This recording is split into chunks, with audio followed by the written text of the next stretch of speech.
How many city staffers out there? Wow, good. Okay, lots of community. Great. So today we're going to explore how the city. Oh, we're not. That's later this afternoon. Later this afternoon, we'll be exploring how the city leverages our city assets to accelerate innovation both in industry and academia by allowing them to access roadways or parking lots and warehouses and recreation centers to test their new technology. This afternoon, we're going to really talk about the role that each of our organizations play. We're all government or arm's length government organizations. We're going to talk about how we play a role in strengthening the ecosystem here in Calgary, which is really getting a lot of attention, thanks to the four of you, to be honest. And before we get started, I do just want to talk about that, we are right near the confluence of the Bow and the Elbow River. And this has been a gathering place for thousands of years, where people have come together to share stories, exchange ideas, build relationships. And in this tradition of collaboration and innovation, it does continue today here at The Wave, where we unlock the power of technology to create a better, more inclusive city for all Calgarians. We want to take this moment to acknowledge that we are on the ancestral and traditional territories of the Blackfoot Confederacy, made up of Siksika, Piikani, Amaskapakani, the Kainai First Nation, the Ithaca Stoney and Nakota First Nations, which is comprised of the Chiniki, Bearspaw, and Goodstoney First Nations, and the Tsuut'ina First Nation. Calgary is also homeland to the Métis and the Optimiskwakik Métis Government Districts 5 and 6. We acknowledge all Indigenous people who have lived and continue to live here on Treaty 7 land. The Wave Center here, we are dedicated to creating an environment where ideas can flourish and where the spirit of cooperation and creativity drives our collective progress, inspired by the enduring legacy of this land's First Peoples. Thank you. So, some housekeeping. Washrooms, you'll see some black arrows on the floor. They will take you around the corner, past the VR lab, to the washrooms. Okay? And I've got some really tinny feedback. So, we're good? Hello. Good. I had to use my radio voice. Nope. Don't stand. I won't stand over there. I will sit over. Okay, so. Yeah, sure, thanks.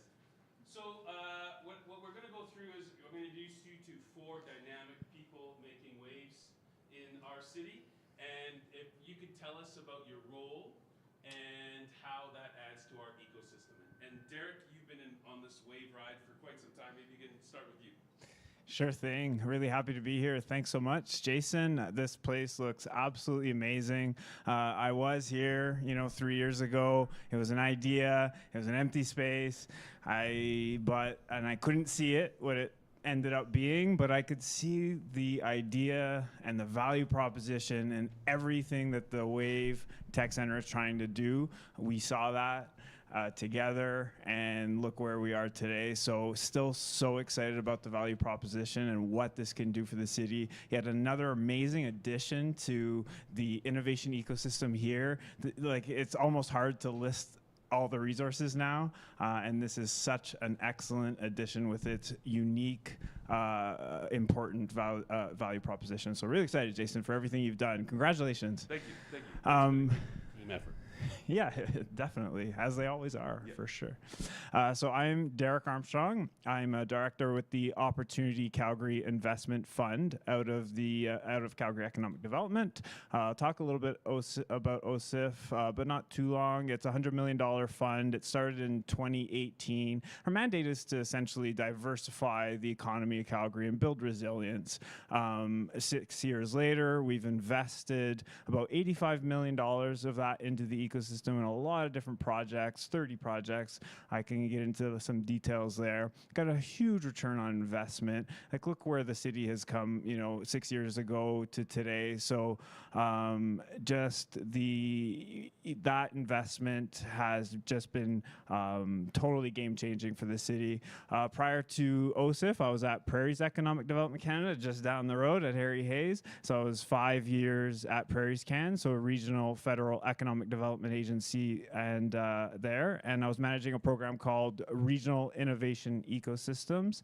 And my team and I there, we deployed more than $200 million into Calgary's innovation ecosystem. So a lot of the similar projects that OSIF has invested in, Prairie's Can as well. A lot of different things that Prairie's Can did on its own and vice versa. So just really excited about this ecosystem and where it's at. So that's me, and that's what I do. So I want to thank Jason for the introduction, because my kids often ask me, like, what do you do anyway? And now I'm going to say I'm a dynamic person making waves, and just leave it at that. But actually what my day job is I'm the leader of the business and local economy team at the City of Calgary. And so we contribute a number of policies, programs, projects to help support the business environment throughout Calgary. And so that's everything from the Digital Service Squad, which provides free services to small businesses to help them improve their online presence, to the Support Local campaign, to trying to figure out, and I think we're going to talk about this more today, how we can help businesses that are outside of the traditional, brick and mortar, getting you open on time. What else can we do? So that's me. Terrific. My name is Jordan Pinkster. I'm the External Relations Officer at Platform Calgary, and I'm going to put Jason's definition of brief opening remarks to the test here a little bit. I'm going to reference back to 2018, much like Derek did. 2018, Amazon starts a discussion in North America about setting up a second headquarters in North America. And Calgary emerges as a bit of a dark horse in that conversation. And the value proposition there was one major tech company, 50,000 good-paying tech jobs. How amazing would that be? Now, does anyone remember what the slogan for Calgary was in that bid conversation? We'd fight a bear for you. We'd fight a bear for you. So it definitely caught the attention of Amazon through that conversation. Not getting HQ2 kicked off a very different conversation in Calgary. One major company, 50,000 tech jobs. That sounds great. What about 1,000 companies at 50 employees each? What would that mean in terms of diversification in your local economy? What would that mean in terms of resilience of not being tied to a single sector or a single company? Now, we started to reverse engineer that a little bit and figure out, well, how do you build 1,000 50-person companies? Because that doesn't happen overnight. There's a lot of work that has to go into that. There's where the vision of Platform really started to come into focus. How can we surround Calgary tech entrepreneurs with the supports, the resources, the tools that they need to grow and scale tech businesses to then be 50, 100, 200-person companies that are international brands that are making a significant impact in the local economy and beyond. So at Platform, our job is to build that ecosystem, is to make sure all the supports they need at every stage of their journey are easily accessible in a single, easy-to-navigate space. Platform Innovation Center is where a lot of this activity takes place, but certainly partnering with Jason and the Wave team here about how we get more entrepreneurs involved in the problems the city's trying to solve is really central to the types of things that we're trying to work on at Platform as well. Thank you very much. I'm going to test your brief description here because I'm going to talk both about my role and who I work for. So I'm going to talk about my role, who I work for first. My name is Stefan Zubrek. I'm a technology development advisor with Alberta Innovates. So Alberta Innovates is a crown corporation, so it's funded by provincial taxpayer dollars. And we bill ourselves as Alberta's innovation engine. So we're here to support technology and knowledge-based innovation throughout Alberta. One of the ways we do that is through local regional innovation networks, and there are 8 of them spread across Alberta. The one here in Calgary is called the Calgary Innovation Coalition. And what that is, it's not actually an organization, but it's just a grouping of the service providers who support the innovators here in Calgary. And so we are a funder of the Calgary Innovation Coalition, who then in turn funds organizations like Platform Calgary to deliver all those terrific services to early stage founders here in Calgary. There are also many other organizations that we support. You know, how many of you are familiar with VMSA, Venture Mentors, here in Alberta? Those are helping sort of some of the innovators who are a little further along. SATE is another organization that as one that receives some of our funding. So we're supporting innovators at a local level through the delivery of services by the local community, and we let the local community decide what's important to support, and they make those decisions at a grassroots level and are working directly with innovators. Maybe some of them are here today. So we're here to support technology and knowledge-based innovation. I'm part of a team called Entrepreneurial Investments, who deals with some of the early stage founders that may have progressed from their initial meetings and services received at an organization like Platform Calgary, and they're ready to, or they have probably an early stage prototype that we're ready to progress. Alberta Innovates is a funder of developing technology and knowledge-based innovation. My role as a technology development advisor is a bit of a misnomer because I'm not a tech guy at all. I'm not an engineer, but I know about this much about a million things because I deal with a lot of these early stage companies when they're ready to engage with entrepreneurial investments and Alberta Innovates. They all come to us because we have non-dilutive funding, so grant funding. But my first priority is to make sure there's a solid business case in what they're doing, that they understand that they're solving a problem that people want solved, that there's a value proposition, that they understand who their customer is. And we work on those initiatives to make sure there's a solid business case. I help connect them to other service providers within the ecosystem. So if they haven't worked with Platform yet, I'll be directing them to some of the resources at Platform as an example. And then when they're ready and when it's appropriate, we'll talk about funding to help them move their innovation forward, to help them move their business forward. That's great. Not too brief. No, that's good because you kind of answer my questions, and I'm sitting down so I get in your shot better, right? Good, because I want camera time too. Derek's laughing because he knows it's true. All right, so Jordan, actually, you know, we just heard from Stefan. Stefan kind of went through those services that Alberta Innovates is offering. You have Platform is such a large this large umbrella organization for all kinds of programming. So maybe you could expand on some of those programs that are key to helping startups succeed. Yeah, it's really a full suite of programming at every stage where our community finds themselves. So we have prospective entrepreneurs that come to us with a patent or an idea in their basement, but no idea how to actually start a business. So they can go into a class that we have called Startup 101. They can learn the very foundational basics of how you get a company started.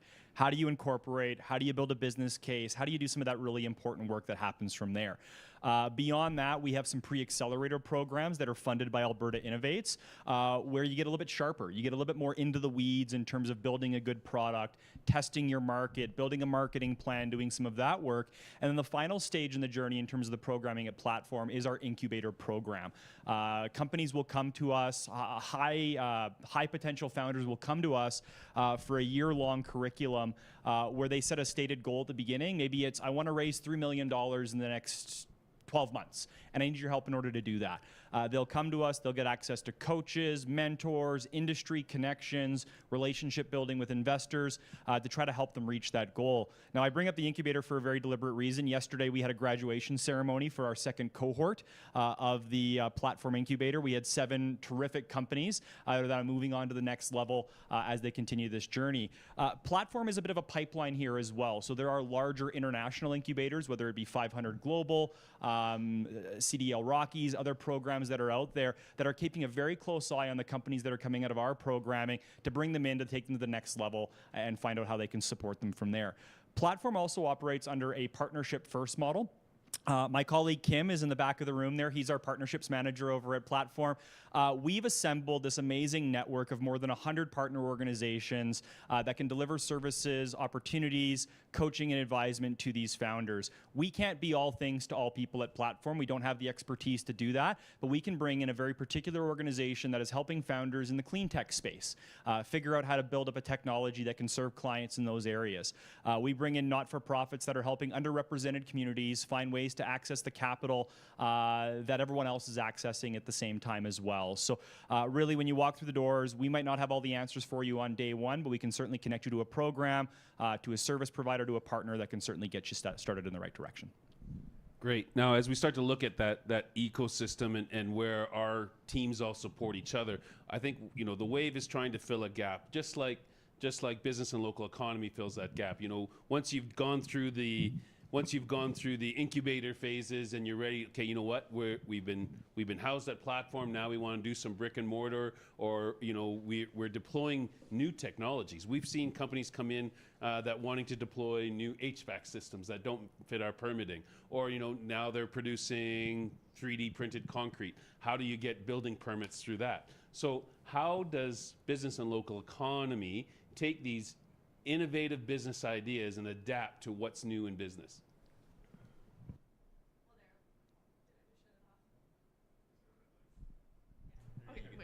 Sorry. Very techie. Anyway, and also I realized I didn't tell you guys who I was. My name is Erin Krusch.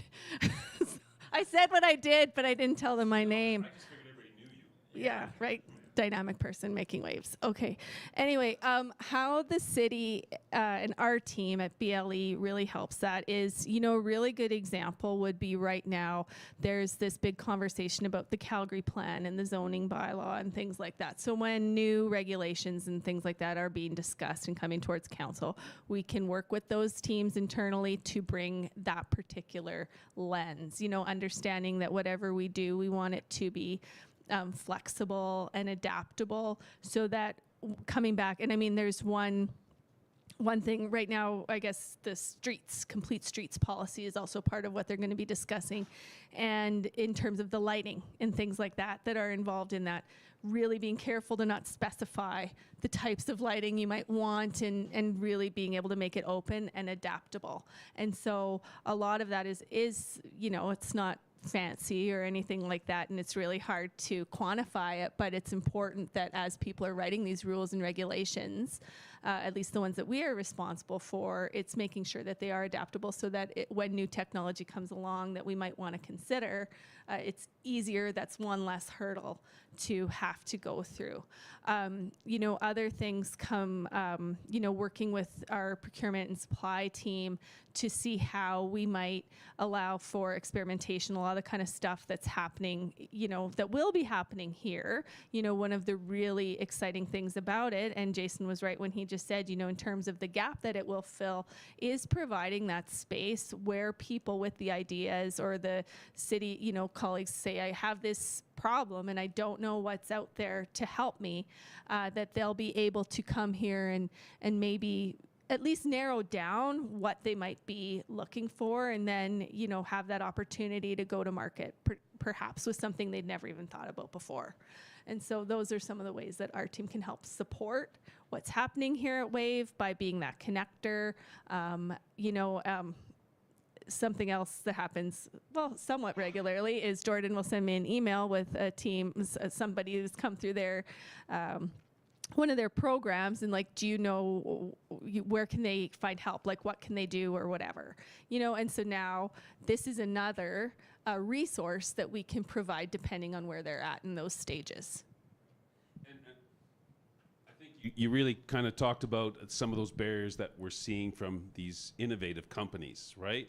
And I'm wondering, Stefan, sorry, I keep saying with a French accent that I don't have. Stefan.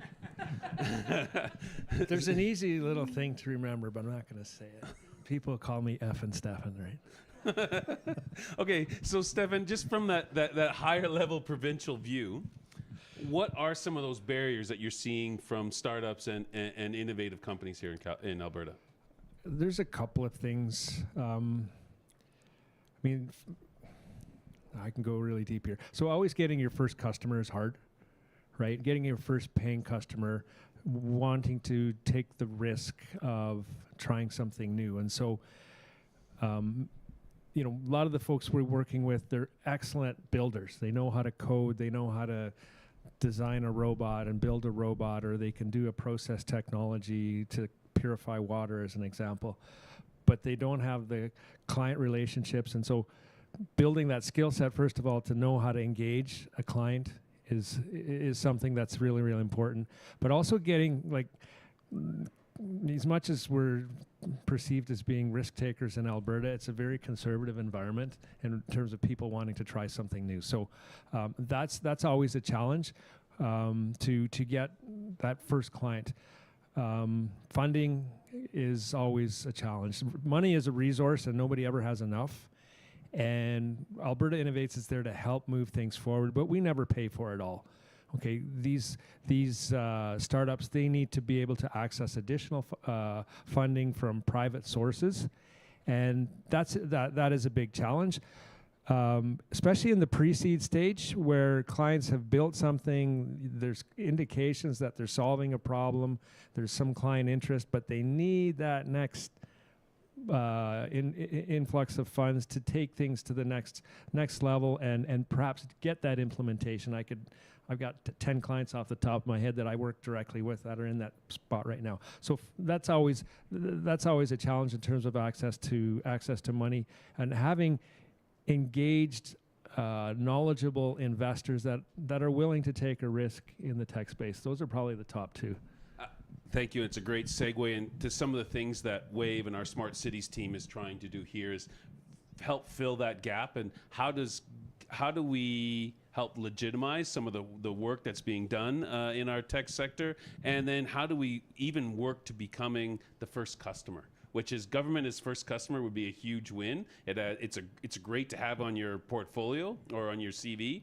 And the ways I think we're doing that is first, as you go through your development, you've got this idea, now you've got the prototype, leveraging living labs to say, hey, we developed this prototype, we tested it on City of Calgary sidewalks, or we tested it in a warehouse, or we tested it in the Wave, right? That looks great. We did this white paper on our learnings and we published it. So now you've got this exposure, you've got this credibility, you've shown that you've done some cool R&D, and that you got insurance to run it. And then the next phase we do is we support business units here in the city. So whether it's, police or fire looking to do VR training, or Calgary Parking Authority looking to better understand how people are using parking lots, we can help them do pilots. And this is, like we've called it before, we're like an auto mall, right? The Wave is like this place where the city can come test drive technology before we buy it. So if you're instead of making a $5 million purchase, maybe we're spending $20,000 or $30,000 on a small 3 or 6 month pilot.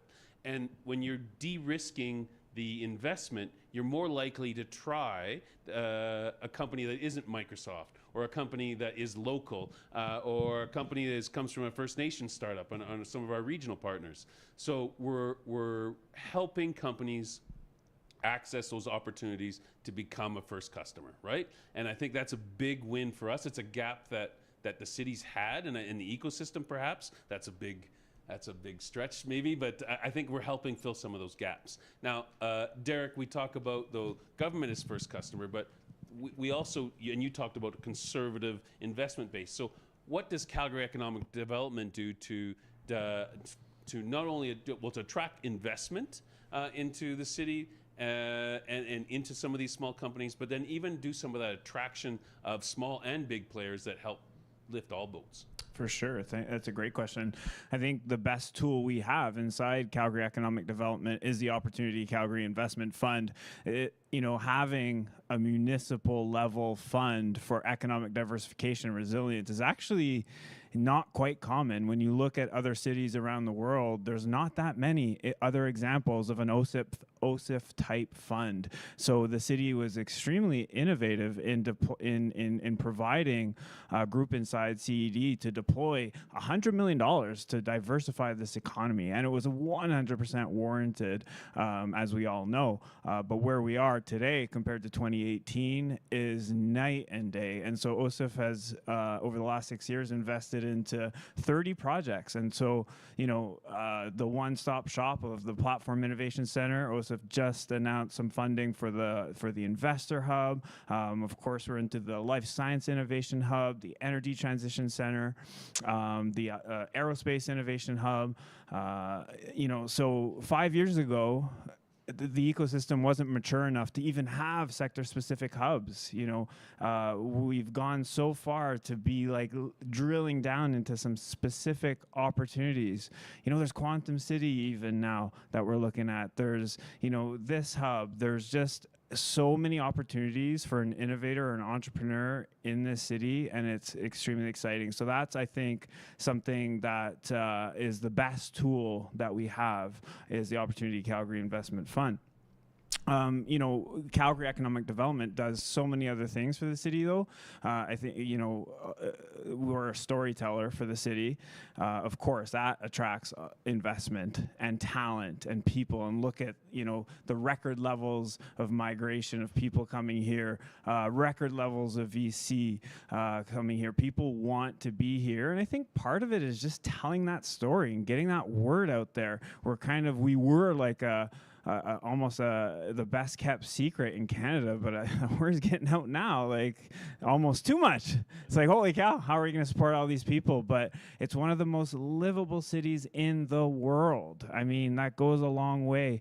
It's just in my opinion, I've lived in like 4 or 5 different cities across Canada in the United States, and it's by far the best city I've ever lived in. And so we're a storyteller. We have people inside Calgary telling that story and getting that out to the world. That attracts investment. And we're also, I don't think there's anybody else in the city, I'm biased, but nobody is better connected than individuals inside Calgary Economic Development. So if you are a business looking to come to Calgary, if you are an investor looking at investing in Calgary, the first door that you knock on should be Calgary Economic Development. We have so many connections inside CED and can help you help you find the resources you need. Whatever you need, we will help you find that. Making connections and pathfinding. And there's other incentives and there's other programs even inside Calgary Economic Development. There's a talented YYC for work integrated learning. There's a trade accelerator program. There's, other incentive programs. So we are kind of the one-stop shop for economic development in Calgary. That's great. Thank you. And you talked about, again, being able to be that clearinghouse of relationships, right? For business activation and business ideas in the city. Aaron, what are those pathways into the city that you help people navigate? So specifically, there are, and most of these resources can all be found at calgary.ca/business, which is another clearinghouse for where people can come. And that includes actually probably most relevant. I understand this is being live streamed and everything like that afterwards, but or recorded or whatever. But there's a webinar on there that actually Jason was part of last year. Not a webinar. It was another panel presentation as part of Innovation Week, just to show how everything's connected, that Jordan hosted over a platform, and it brought a number of colleagues from the city together to talk about a number of the different specific ways that you can work with the city, specifically with tech. And, this goes back to our evolution at the city in terms of recognizing that our business community is a lot more than just the bricks and mortar. So a number of those programs that have come out of that evolution have been referenced here already. Living Labs, probably one of the most successful that we have. And now I'm going to my notes. But anyway, we have one really exciting project that just launched this past June in collaboration again with CED and with Platform and Rogers is the 5G discovery zone down here downtown. And so phase 1, the connect and test phase, it just recently wrapped up the applications for that, and we'll be announcing the successful applicants for that shortly. So that's where businesses can come and apply to test their 5G technology there's 3 themes: transportation and logistics, climate, and public safety. So they can come and test that out here. Phase 2 will be launching early in 2025. But that's something, that's, again, Canada's first test bed here. I want to just go back to something that Derek said about OSIF, because, that was the city that provided that money to get OSIF started. And a few weeks ago, Derek, he spoke about this at another conference with economic developers across Canada, and you could see everyone wanted an OSIF. Like, it was ridiculous. It's like, how can you diversify? Well, it'd be sure nice if we had an OSIF. And it's like, yeah. And how that has really jump-started everything that's happening in that sector too. So, I mean, on behalf of the city, we'll take full credit for, well, or we'll take at least a bit of it. It's what OSIP has managed. No, exactly. But you're deploying it in such an fantastic, strategic way that's really what has led to it. Had it not been, you know, chosen those different entities that you all mentioned for those investments, it could have turned out quite differently. And so I think a lot needs to be said, you know, in terms of supporting those programs and bringing that in. So besides Living Labs, you know, we can work with businesses through any stages of their development. And a lot of that is, if you do need a space for manufacturing, we have file managers now that will work one-on-one with you to make sure that your space is, I don't want to say proper, but, you know, we'll work you through that whole process, which again is a unique, innovative program that we have here in Calgary. You know, so, and that's basically where you start, right? If you want to open a business here. So a lot of them, again, I'll refer you back to the calgary.ca/business for more information on any of those. Great. And I think what you're starting to see here, like the five of us and lots of the Smart City team here, and the CAI, the Collaboration, Analytics, and Innovation team here, we collaborate a lot, right? And we're starting to form almost like this wraparound service, right? So, you know, Derek and their team at Calgary Economic Development, okay, you're at this stage, you need to be at platform. Or they can work with a company and say, actually, you're ready to go directly to the city, or, you know, you're ready for Alberta Innovates. We're seeing each other at the same conferences. We're talking every week. We're collaborating to work together and see where we're missing gaps. I think that's something new in the last couple of years, and I think it's led to some success. And I wanted Jordan to pass it to you and just talk about what are some of those success stories that you're seeing out of platform that really are starting to become this example of what Calgary can do. Yeah, I mean, the macro numbers are very compelling in terms of just how quickly tech has exploded in Calgary over the last number of years. We work with an organization called Startup Genome. They do global benchmarking of tech ecosystems all over the world. And Calgary has emerged as one of their fastest growing markets globally. In the last 3 years, tech has added $8.1 billion to the local economy. The 3-year period prior to that, it was around $2 billion. So almost a 240% increase in terms of the economic yield of this sector alone. And that's, again, money going right into the pockets of Calgarians. Those are exits, those are investments, those are a lot of different things that are being made through all of that. We're also seeing the volume of the number of companies in Alberta change dramatically too. Since 2012, we've increased the number of tech companies in Alberta by around 157% in just over 10 years. And more than 60% of those companies are right here in Calgary. So Calgary really is that epicenter of where the action is happening right now. A big reason for that is that there's more access to the supports that people need in order to build good companies. There's a receptiveness of local investors to want to support those founders along the way. And Calgary really is this beacon and this magnet for entrepreneurship. People that want to build something great around the world see Calgary as a place where those opportunities can be fully realized.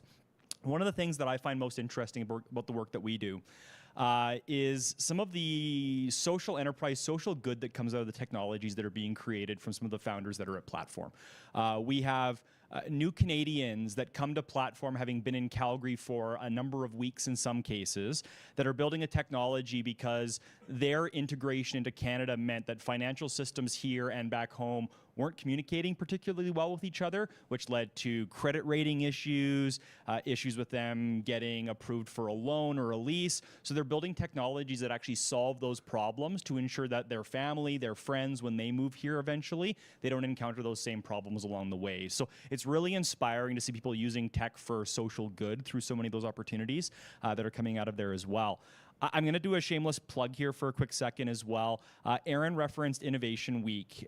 We've got Innovation Week coming up November 13th to 21st. Last year for Innovation Week, we had about 118 events that took place over the course of the week. This is a celebration of all things tech in Calgary. These are panels, these are networking opportunities, these are education opportunities to learn about the people, the ideas behind these numbers that I just talked about right now. At the end of all of that, we celebrate the top 10 most promising startups in Calgary from the last year. Brands like Skip the Dishes, Good Lawyer have been featured in that top 10 in years past. So if you want to learn more about that, come find myself and Kim and Mike afterwards. Be happy to share some more information about Innovation Week. But this is really where we start to tell those great stories of all that success that's happening and how far we've come in a very short period of time. Okay, that's awesome, and we're excited. Like, who's not going? Who's already signed up for Innovation Week events? Okay, yeah. There's only like two kinds of people. There's those that are going to Innovation Week, and then those that wish they did. And we're gonna find you if you're not signed up yet. Yeah, so it's awesome. It's such a fun time and informative too. I'm supposed to say too. Okay, we have 5 minutes left, so I'm gonna open it up to some questions from the public, from the community that's here, from our friends that are visiting. So, do you have any questions for our organizations that are here today? If not, I've got some more ones that are more self-serving and self-grandizing. Anyone? Kim, you had a question? Okay, so then I'll go right to my question. What advice, we'll start with you, Stefan, with a French accent again. I get all sorts of variations every day. Just don't call me Steve. Stefan, what advice do you have for a local startup here in Calgary? Go to launch party. It's a really good time. You'll have a lot of fun. That's part of Innovation Week. If you are a startup here in Calgary, don't be shy. The superpower of Calgary and certainly Alberta, I'll say, is the connectivity and the willingness of everybody to help. I moved here from Toronto a long time ago, 1996, and it was night and day in terms of just coming from a city that's quite cold in terms of interacting with people to people just, everybody's willing to help you out and point you in the right direction. So don't be shy to ask. The one comment I hear all the time is, I don't know where to start. I'm an entrepreneur, I want to start something, and I don't know where to start. Take that first step, just ask one person, and that one person will likely point you to somebody else. You might be one or two connections away from getting in front of the person you really need to talk to. Don't be shy, reach out. Everybody's here to help. That connectivity is the superpower here in Calgary. Jordan, I'll ask you the same question. I'm going to try a different mic.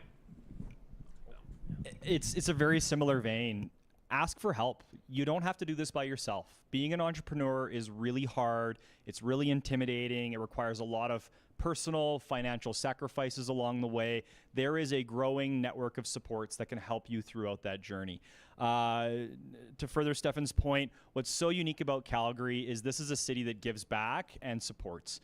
We have founders that are coming to us having started their journey in larger cities, in Toronto and Vancouver. They land here and they say, like, people actually want to help me here. Like, people will introduce me to somebody else and not just brush me off because I'm a nuisance or I'm causing them problems through all of that. That's so ingrained in our DNA here in Calgary that our business leaders, our business community, our civic leaders, they want to give back. They've found a pathway to success here in this city, and they want to make sure other people have that exact same opportunity. So if you are an aspiring entrepreneur, ask for help. Come stop by Platform Calgary, grab a cup of coffee at the cafe, ask for myself or Kim or someone on the team. We'd love to point you in the right direction and get you started because you're not on your own. There is a whole community that wants to help you be successful. So I actually had this happen a couple months ago where my husband was walking our dog and ran into the neighbor, and their son-in-law was starting on a venture and, wasn't sure, needed some advice. And my husband, you guys thought I was kidding when my kids asked me what I keep doing. He goes, well, I think that might have something to do with Erin's job. Here's her number. And so he called me a few days later and said, this is the idea that I have. It was an app of some sorts in the healthcare field.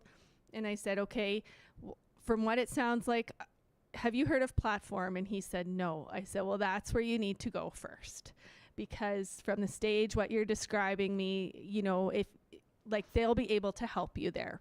And so kind of going on that theme that is has been identified here is that not only do people want to help, but I think they really genuinely want you to succeed.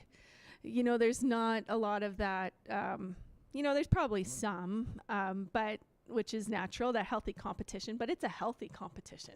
It's a healthy kind of drive to try to push each other and really want you to succeed, because as we've learned here, people talk about oil and gas being traditional, but a lot of what spurred that growth was really, the oil sands, the innovation that came out of that and everything like that. We've already experienced what it's like when people come together with a new idea and kind of rally around that. And now it's lots of different ideas, but that mentality that one person's success or one success is everybody's success, I think is quite ingrained in here. So that's the advice that I'd give them. Yeah, not much else to add. I mean, it's on the same trend. I think, you definitely have to ask for help if you're an entrepreneur or a leader or anything. It's not just entrepreneurs. I think asking for help in this community is something everyone needs to do and should do, because people here are a lot more willing to help. But I would say also, it's give and take. I think you also have to show that you're willing to give back as well, even if you're not fully established and exited and high net worth individual at this point and you're giving back. I actually think you need to give back even at an early stage and show that you are there to collaborate and to help others as well, because then people will be more willing to help you. So I think it's a two-way street there. But yeah, I come from, Montreal, Ottawa, Toronto, United States, and I came here and I was like, oh, this is a small town and I love it. People here are just so much more friendly and open and willing to collaborate. So I do love that aspect of Calgary for sure. And yeah, I think the biggest piece of advice is for people is to really get out there and network. I don't think everyone loves networking. I didn't. Now I do. I'm like all over the place, as you know, Jason, but I hated it. And also something we have to keep in mind that, when we say how inclusive Calgary is and how open-minded we are and how everyone, can has the same opportunities, I don't actually think that that's necessarily true. I actually was just on a panel over at the ATB Entrepreneurial Center, and it was for newcomers, and I think that there are certain barriers, and that's normal. It's not a Calgary thing. I actually think Calgary is like way ahead of the game in that respect compared to a lot of other cities, but I still think, like me up here as a white man saying these things and saying like, oh, it's so inclusive, it's such a small town, everyone's willing to talk to me. Like, yeah, I'm a white man and I have money because I work for OSIF, so people are willing to talk to me. But I have to always remember, and I think we should always remember, that our journey and story is not the same for everybody. So I just always like to preface that. But we are so far ahead of the game based on my experience, and Calgary is just the place to be. That's awesome. Great. And I want to thank you all a lot. And I'm going to do that more once we're off the mics, because I don't want to eat into our next presentation that already has people waiting online. So thank you all very much. I'm sure some of you are kicking around. And so if you have questions that you want to ask, go ahead. And we'll see you all at Innovation Week. All right. Thank you.